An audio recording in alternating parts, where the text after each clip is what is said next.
Hello, welcome to another wine with gloomy wine with Tweedy video. It's just trying to rush this out before it gets dark, so I've got a little bit of natural light left. Apologies if it is a bit gloomy, as I say.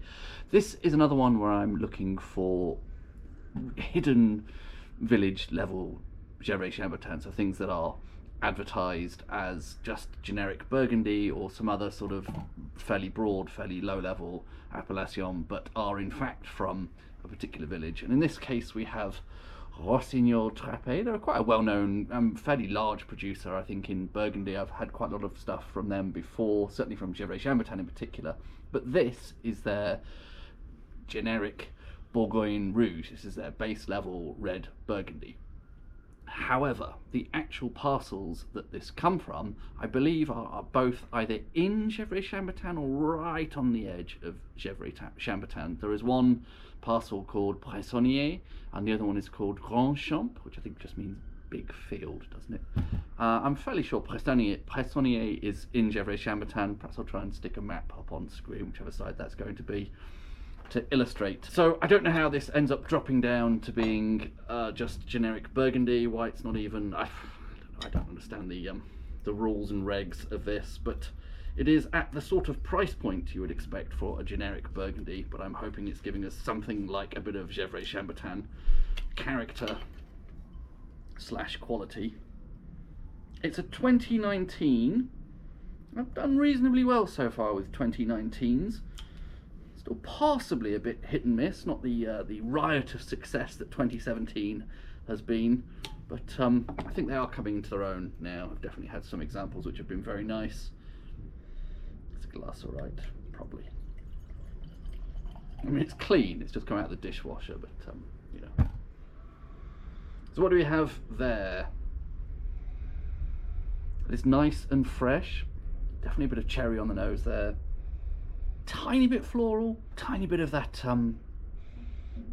once again I'm beset with that subtle hint of struck match in there.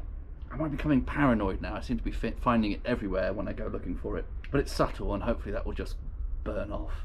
Yeah, and it's fairly light. Say it's immediately obvious that it's a Gevrey Chambertin. It doesn't have that clear sort of concentration and power and depth and intensity. I'm getting a little bit of floral character on the nose now. Got a nice weight. It's overall not bad. I've got a feeling I need to sort of mull it over for a bit and come back to you. I was trying to get the little trailing bit of vine in shot. So I did eventually find Pressonnier and Grand Champ on the vineyard map of Gevrey Chambertin. And they're right over towards the edge of the area where the vineyards are still classified as village level acceptable.